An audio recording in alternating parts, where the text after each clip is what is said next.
بصرہ شہر میں ایک بزرگ رہتے تھے۔ ان کے جسم سے خوشبو آیا کرتی تھی، مشک کی خوشبو، کستوری کی خوشبو۔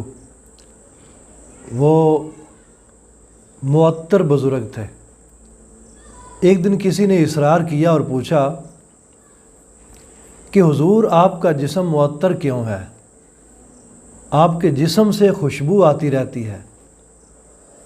تو انہوں نے کہا کہ بات یہ ہے کہ میں جب نوجوان تھا بڑا حسین و جمیل تھا۔ ایک کپڑے کی دکان پر میں ملازمت کیا کرتا تھا۔ ایک دن ایسا ہوا کہ ایک بڑھیا آئی،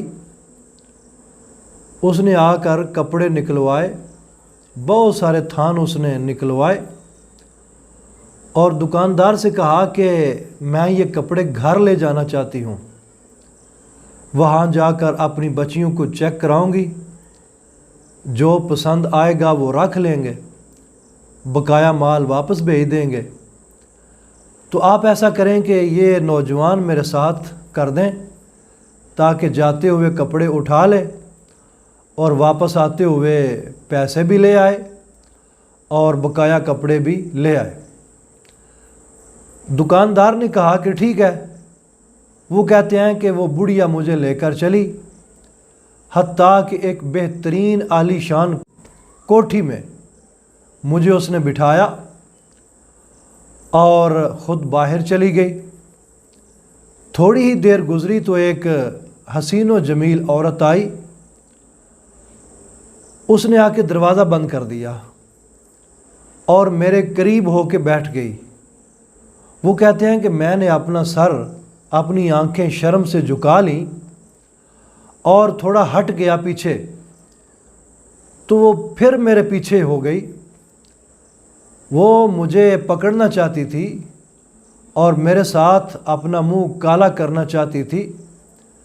وہ کہتے ہیں میں نے اسے سمجھایا کہ برائی نہ کر، اللہ تعالیٰ ہمیں دیکھ رہا ہے، اس کام سے بچ جا، لیکن اس نے پختہ ارادہ کیا ہوا تھا، وہ میرے پیچھے پڑ گئی۔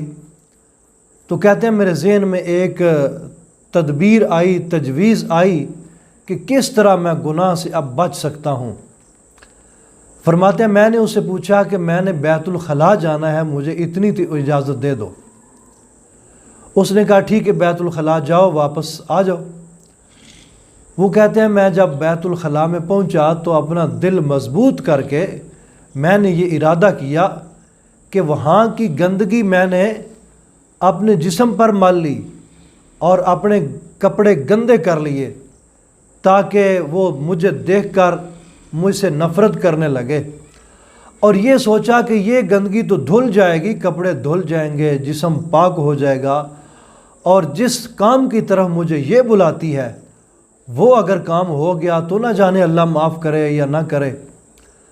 تو کہتے ہیں میں نے ایسا ہی کیا، گندگی اپنے جسم پر مل لی، اپنے کپڑوں پر ملی، اور باہر آیا تو وہ عورت جو تھوڑی دیر پہلے مصر تھی اور میرے اوپر فریفتہ تھی، اس نے کہا یہ تو کوئی پاگل لگتا ہے۔ اس نے کوٹھی میں شور کر دیا کہ یہ پاگل ہے، پاگل ہے، اس کو نکالو۔ لہٰذا وہ کہتے ہیں مجھے وہاں سے نکالا گیا۔ میں باہر چلا گیا، قریب ہی ایک باغ تھا، وہاں گیا اور وہاں جا کے میں نے اپنے کپڑے دھوئے اور غسل کیا، نہایا، کپڑے بھی پاک کر لیے، جسم بھی پاک کر لیا۔